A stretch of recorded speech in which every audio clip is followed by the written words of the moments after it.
Hey guys, and welcome to another video. This is a bit of a different one. As many of you know, Brian Wilson passed away a couple of weeks ago, and it weirdly hit me hard. I was never the biggest fan of the Beach Boys, and I really couldn't understand why they were held in such a high regard. Pet Sounds is one of the highest rated albums of all time, and I just didn't get it. Their music was so simple, not very challenging, and really accessible. And that just wasn't the sound that I was looking for when I was listening to music. It wasn't until the passing of Brian Wilson when I gave him another listen, and something just clicked with me. The brilliant vocals and the incredible composition just hit me like a truck, and it was like I saw the light. So, in honor of Brian Wilson, I wanted to talk about my favorite Beach Boys album, Surf's Up.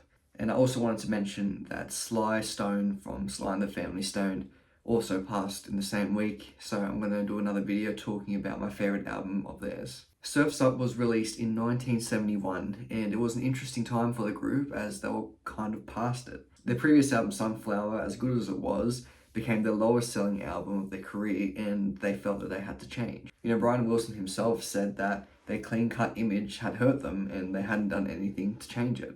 You could really tell from this album right from the start that they wanted to distance themselves from that happy-go-lucky image they created as they were digging into more conscious subject matter like the environment. Right from the start, we're given this contradiction with a song called Don't Go Near the Water, which is in direct opposition of the subject matter of their previous songs, particularly Surfin' USA. This is a beautiful psychedelic song with some incredibly, almost tangy production, an amazing opener, and a hint to the audience that's like, hey, this is different, we're not that happy-go-lucky group anymore. And the next track, Long Promised Road, is one of my favourite Beach Boys songs. The lyrics speak to going through a hard time in your life and knocking down anything that's in front of you. It's really interesting lyrically because you can kind of see how the band sees themselves and they don't know what's ahead of them.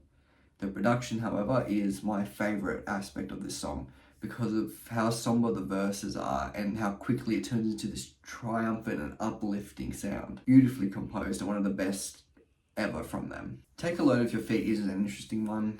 It's similar to their previous work in being a more upbeat and happy song, but it does feel like there is a weird sinister undertone to it. After the first chorus, how the song fades and it's almost nightmarish. I saw on Genius as I was reading the lyrics that the lyric, take care of your life because nobody else will, could be about how Brian Wilson treated his body and that he's bitter that no one tried to stop him. It's an interesting take on the song and gives it a more of an interesting layer and kind of gives it a feeling of don't hug me, I'm scared. And then again, it could be warning you about your feet.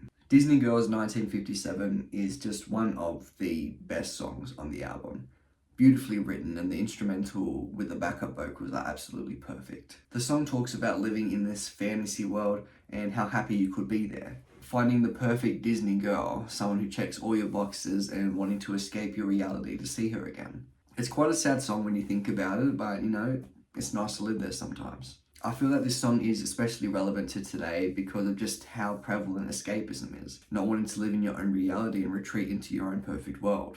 I know it's something I've done, and it's such a beautiful song that as I was writing this, I felt the urge to cry.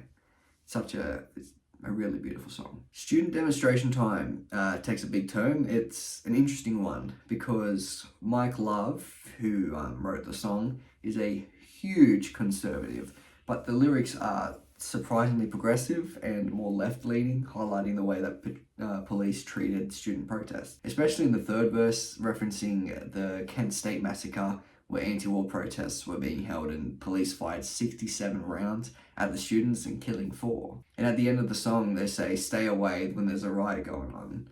Implying that because of the treatment of the protesters, your right to protest won't be respected. And this is another this is probably the biggest departure from their usual Beach Boys stuff because it's a more rock and roll sound and it's really in-your-face political messaging. Mike Love seems like a weird dude. Feel Flows is another beautiful, beautiful song and was interestingly written by Brian Wilson's brother Carl Wilson about Brian's feelings of depression and wanting to change his thoughts. It's an absolutely beautiful song and the bridge is one of the most beautiful moments in the history of the Beach Boys. The guitar along with the frantic flute is just mesmerizing. Not only that, it's the synths and the drums sounding like a puddle of water along with the vocals It just makes this song hypnotic. It's beautifully done. Looking at Tomorrow, a welfare song, is the shortest on the album and is about the struggle of finding a job or one that is worthwhile. It's really interesting how well most of these issues aged, because I know for damn sure how hard it is to find a job. And it's even harder to find a job that is worthwhile, or that you feel is worthwhile. It's a neat song, and while I do find it to be the weakest on the album, it is still a beautiful song with a unique and stripped back sound compared to the usual upbeat and harmonic sound of the Beach Boys. The next track, A Day in the Life of a Tree, is such a beautiful and depressing song. Written by Brian during a dark time in his life.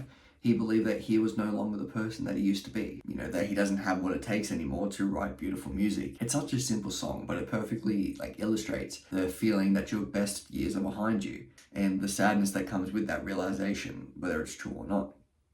Obviously, it wasn't true for Brian himself. As seen by this album, Brian still had it. It was just his self-belief that took a massive hit after his project Smile had failed, and it was enough to send him into a depression. And it's just a beautifully, beautifully composed song with the organ feeling like a funeral. Till I Die is quite a simple song about how insignificant the individual is in the grand scope of the world. I'm a cork in the ocean, a rock in a landslide, a leaf on a windy day, and Wilson believes that this is what he'll be until he dies. It's a really, really existential song, and another one that gives us an insight into Brian's mental state at the time. Not feeling as significant as he really, truly was. The final track, Surf's Up, perfectly reflects the band's change in direction, with the literal title of the song referencing their usual surf rock sound. Brian had apparently written this while he was on drugs, and it definitely sounds like it because it's so strange and different from anything that they've ever done. It's really beautiful. The song is broken up into two parts, with the first sung by Carl Wilson and the second by Brian. According to Brian himself, the first part is about a man who is at a concert and is overtaken by the music, which I guess could be said about their early success and how people perceive them as musical geniuses. And however, culminated ruins domino. Everything has to fall, institutions, empires, and ideas, leading to the second part, which more encompasses the band's changes. In this part, Brian talks about the expectation the band's success brought him and how hard it was to write these songs about surfing and being happy while being in the state that he was in. He also suggests that the only way out of this depression is a return to his childlike innocence, which he knew wasn't possible, making it all the more agonizing. The final line in the album is, "That's why the child is the father to the man," which could possibly mean that to grow up, we should be guided by the children within us. And yeah, it's just so beautiful, honestly. Beautiful reflection on the band itself, and just amazing. And such a beautiful song, and one of the most interesting that I was able to research. After doing this video, researching the context around this album and reading the lyrics, I've really gained a new appreciation for this album and the Beach Boys in general. One of the greatest and most influential bands of all time, being penned as a one-trick pony and pivoting their entire image to make one of the greatest pieces of music ever, in my opinion. The death of Brian Wilson shouldn't have led to this revelation, but it gave me the push to give them another go. Pet Sounds, Smiley Smile, Sunflower, and Surf's Up. There is no doubt that I have more to discover from them, but listening to them again and going through this realization has changed the way that I view music. Not everything has to be this dark and this burial of a song to truly be great. Not everything has to have this deep and depressing meaning. I'm happy now. When I listened to the Beach Boys, I wasn't. And it just gave me a new perspective on listening to music and how I do that. I've listened to and loved the art of music for as long as I can remember, and I'm still finding new ways to love it. So thank you, Brian Wilson, for your contribution to music and the change that you not only brought to me, but to millions around the world. So thank you, Brian Wilson, for everything. And that will be about it. I hope you guys enjoyed this video. I've got another one releasing later, hopefully in the same week, about Sly Stone. So yeah, I hope you guys enjoyed this video. Don't forget to like, subscribe, and see ya.